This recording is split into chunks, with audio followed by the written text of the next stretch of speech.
Hello everyone, welcome to a new video. Welcome back, welcome if you're new. I'm Charlene, also known as Wonky Studio. I'm an artist based in the Midwest of the US. In today's video, I want to share with you how to get started creating your ultimate collage stash. I love to return to collage very frequently. I find it a very meditative process, and I think that it's a medium that you cannot recreate with any other technique. So, if you are wanting to get started with collage and not really sure how to start building your stash, I would really love for you to join me today and start that stash finally. My style, I really like to mix paint pens, paint, random papers, color pencils. I like to just use everything at my disposal. So if that sounds like something that you would like to explore, I hope you enjoy this video.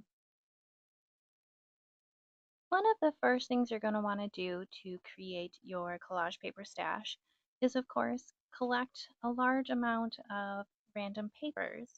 And I have this box that I keep underneath my painting desk here in the art studio.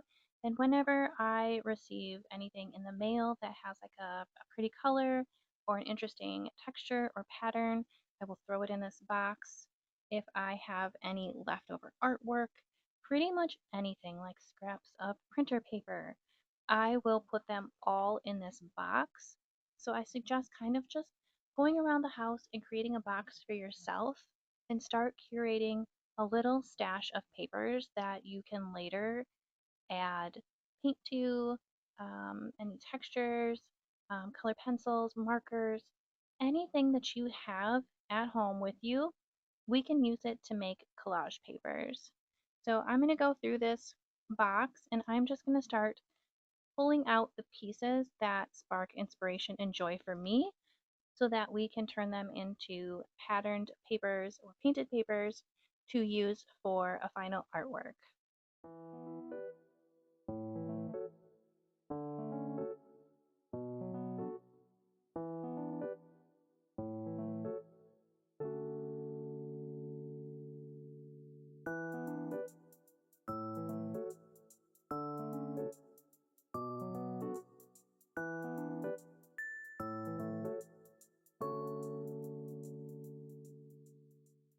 Now that I have went through my box of random papers, I have a pretty big stack of papers here, and I chose a very large variety of papers.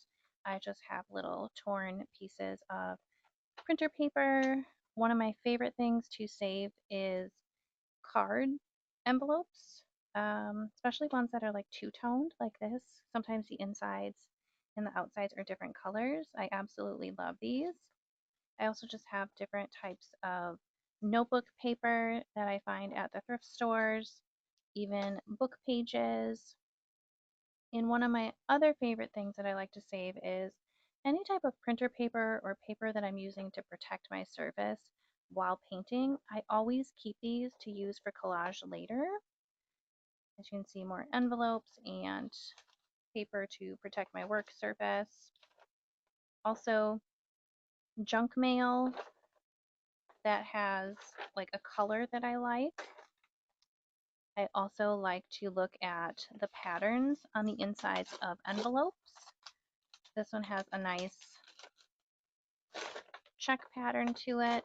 So this I could either just keep as is or paint over it. I also collected a few different paper pads that have grid paper. I will pull these out and just kind of start to decorate those as well.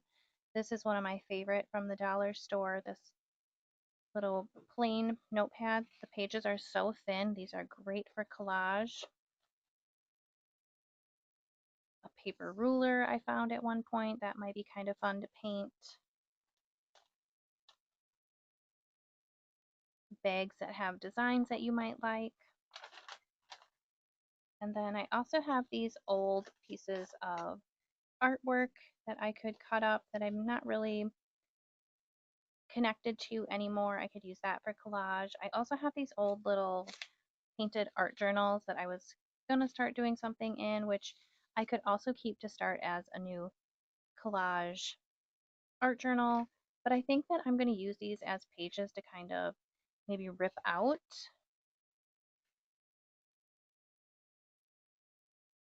So these I've just used random paint and painted all these pages.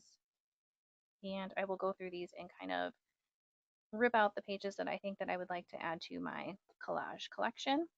So I'm going to kind of organize all of my papers now into stacks of what is just going to stay as is, like this. I love this two-tone.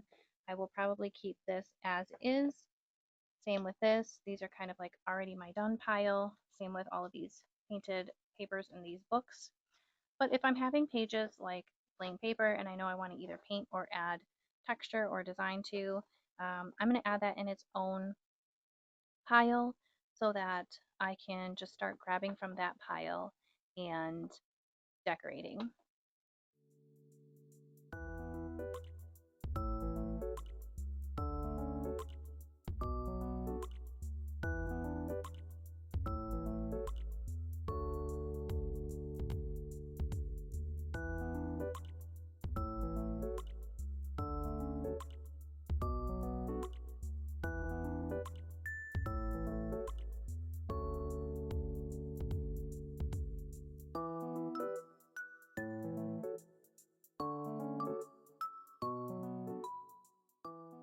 Now that I have my two piles, the pile that I'm going to keep as is, I already have half of my collage collection or stash completed.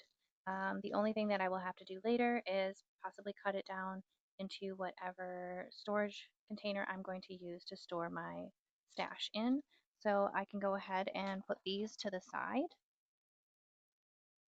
And then I am left with my stack of papers that I want to add color to, texture, design, and that kind of thing. So I'm also going to put these to the side. And before I do anything, I want to protect my surface from making a mess on my desk. If you have a desk that you can get paint on and kind of get a little messier and it's easy to wash, you don't have to do this. This is just something I like to do, and this kind of starts collage papers that you can use again in the future. This is just regular old printer paper when I had to do some tests on my printer and it didn't really print well.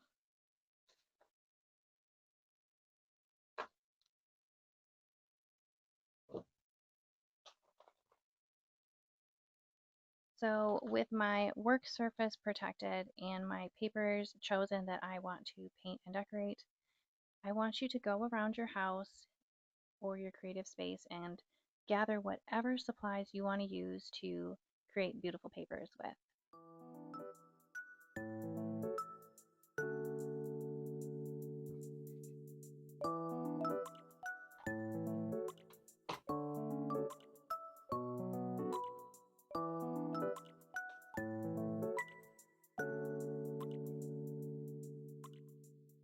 So I went through the studio and I gathered quite a few supplies to use for these papers.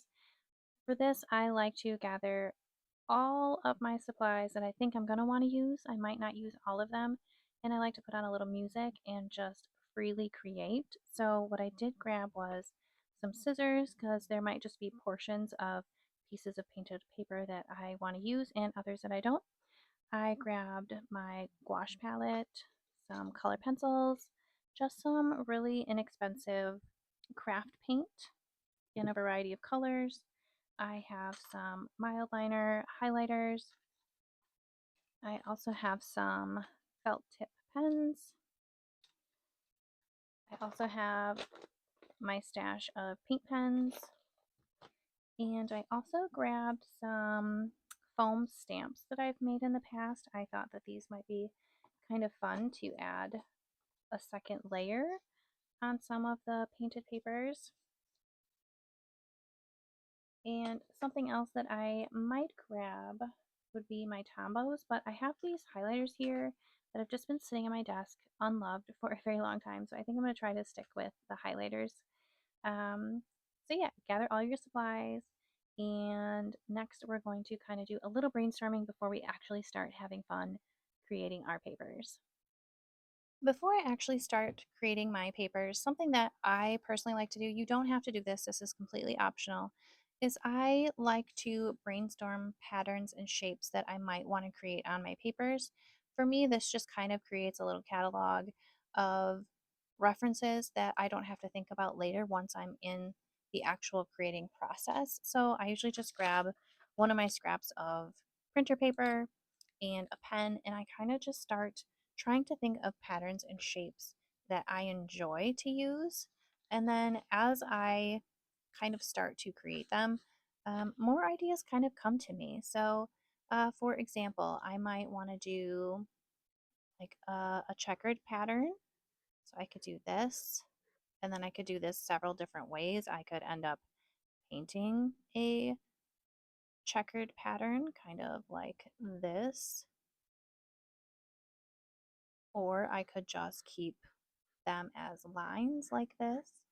This makes me think, okay, maybe I want lines going like this. Maybe I want lines going like this.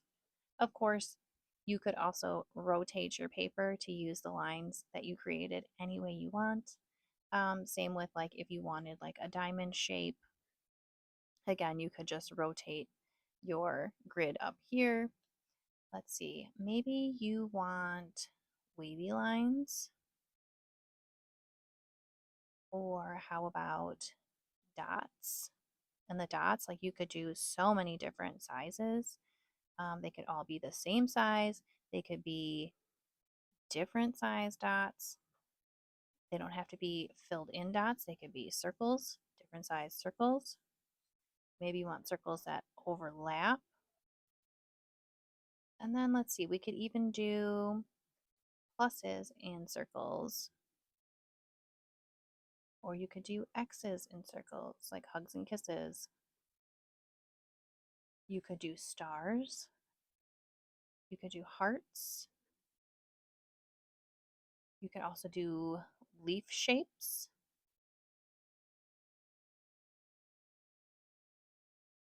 You could do scribbles.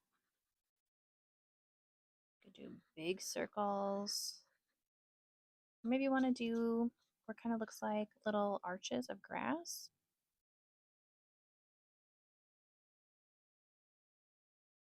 And then if you wanted to do grass, you could do like little dash marks. You could do them evenly in a row, but maybe you want to do them, make them look like grass or fur.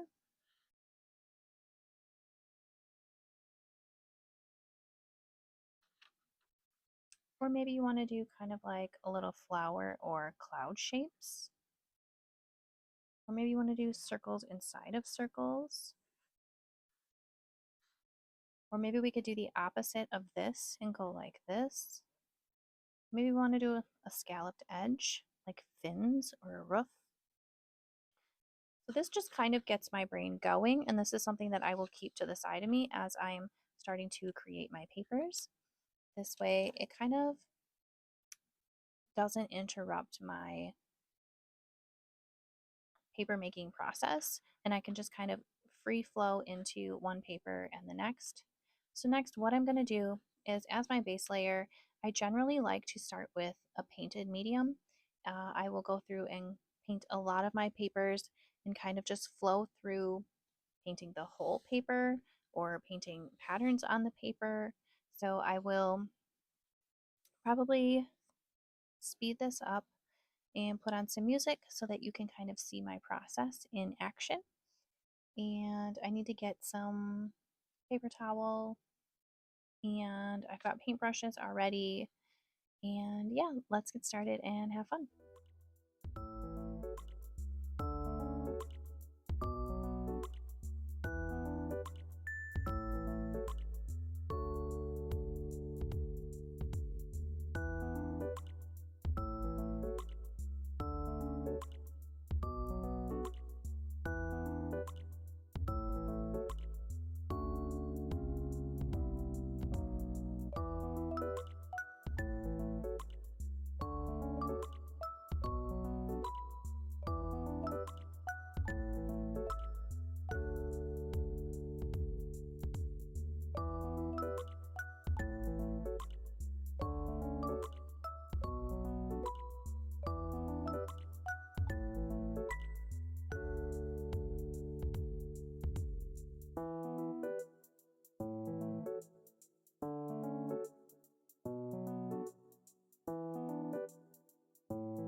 Now that all of my painted papers are dry, I did take an iron set on low and did give them a quick little iron so that they're nice and flat and easier to organize.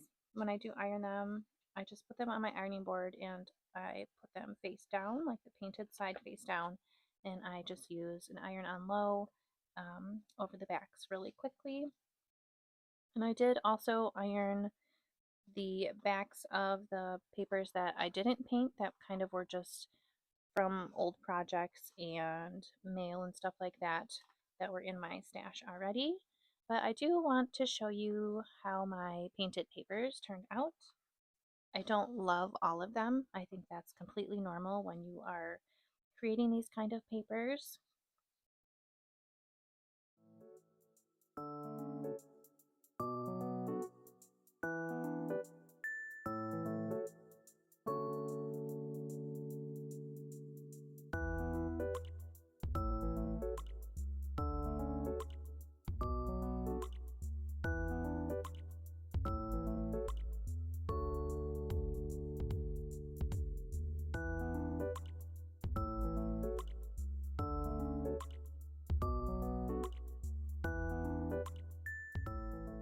Like I said, I am not a super huge fan of some of these. For example, um, this one, I don't love this one, but I'll keep it in there because you never know when I might use it. Another one I don't really love is this one. It kind of reminds me of like asparagus sprouts. But the ones that I really do love, I really love this orange envelope with just simple pink dots on it. I also really love, if I can find it, it's like a purple one with little fins on it. I really like this one. I could see myself using this for some grass in a collage.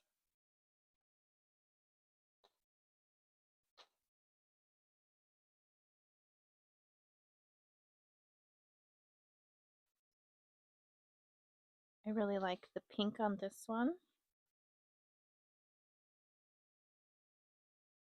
I really like these clouds. I could definitely see myself using this one.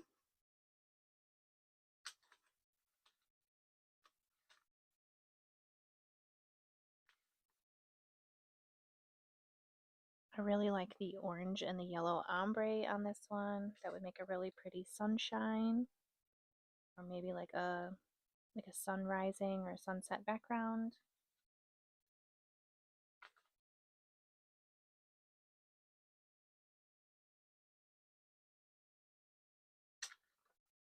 And this one is probably one of my favorites as well. I really love these like mermaid scales or fish scales. So the ways to make collage papers are endless.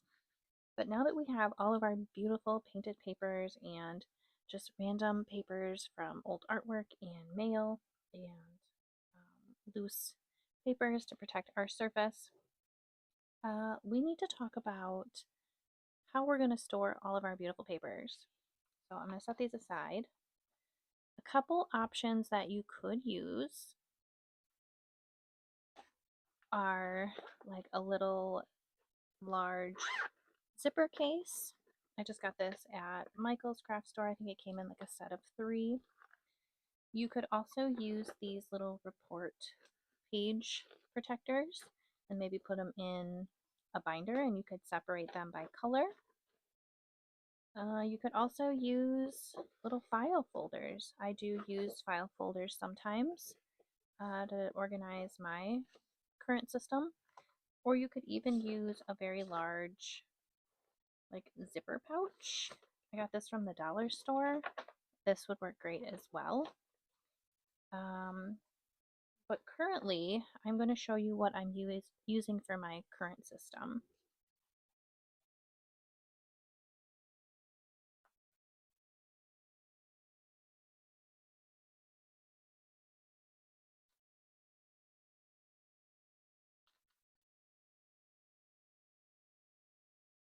So my current system has worked for me for the past couple of years.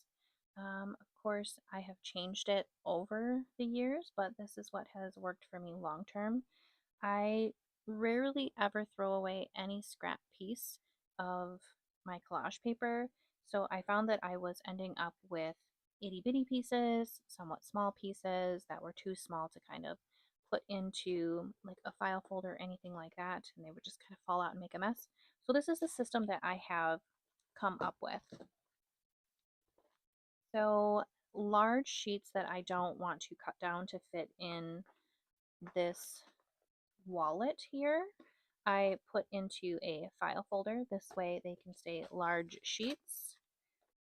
I do have some larger pieces here, but it's too long to fit into my pouch.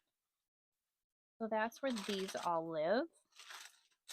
These ones are not organized by color. I have them organized by color in my actual little pouch here. So then things that are like a medium size, I put here in my zipper pouch. And these I have organized very well. These are by color.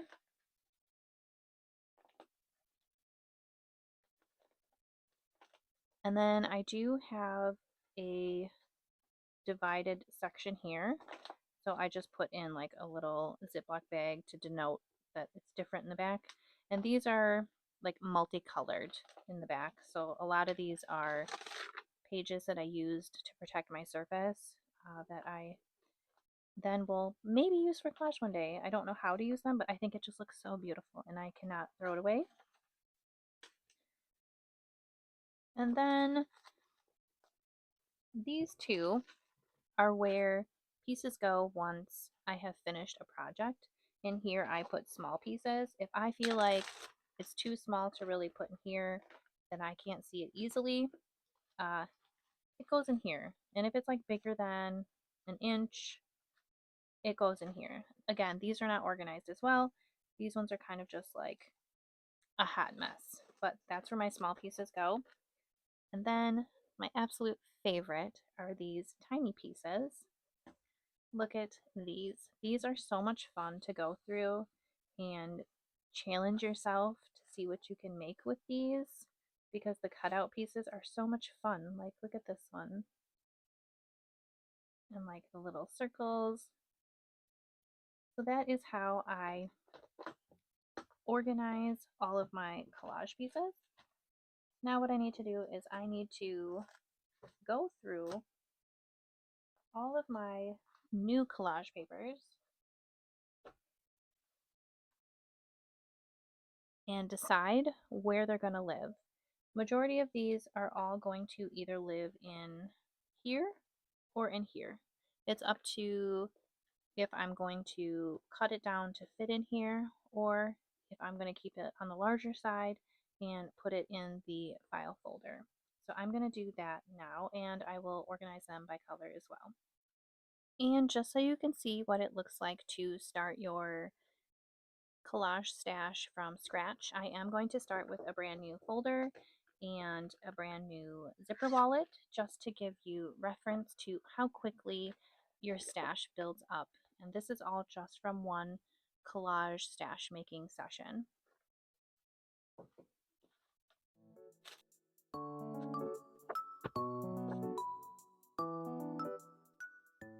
Now, when I'm going through, I'm looking at like, okay, these will all go in the blue family. Then when I get a piece like this, I need to decide if I'm going to put this in my purple section or my yellow section. I usually will decide based on what the base layer color is. This is from a yellow envelope, so I will put this with the yellows.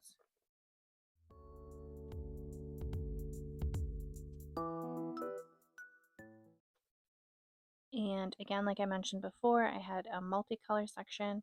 Something that's rainbow like this will go in my multicolor section.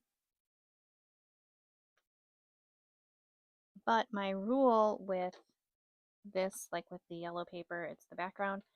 I wouldn't necessarily put white paper background with white. I would put this with the blues or the teals because all the paint splatters are around that same color.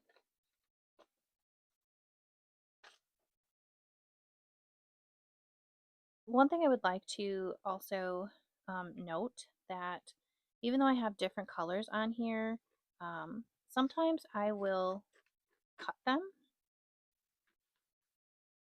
So now they're separate where I can put this with my oranges and I can put this with my blues.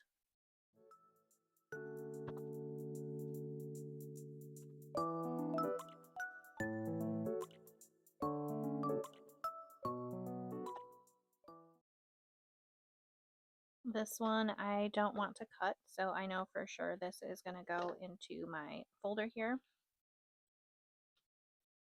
So I pretty much have all of my painted papers organized into their color categories. I just follow a Roy G. Biv formula. So I have my reds and pinks, followed by my oranges, followed by yellow, followed by green,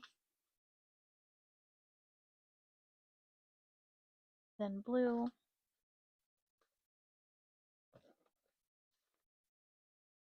purple,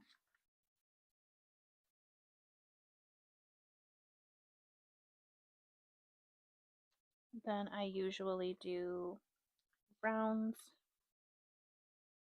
grays, black, and white. And then I also do my multicolors at the end. So now that these are in the color order that I want, I am simply going to just slip those into my pouch right here. If you wanted, you could create dividers for each color. I don't feel like that's necessary for me, but do what feels right for you. So what I'm going to do is I'm now just going to go through this other pile here and decide if I want to cut them down or put them in my large folder.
I have finished organizing all of my beautiful papers and I am ready to go for my next collage section.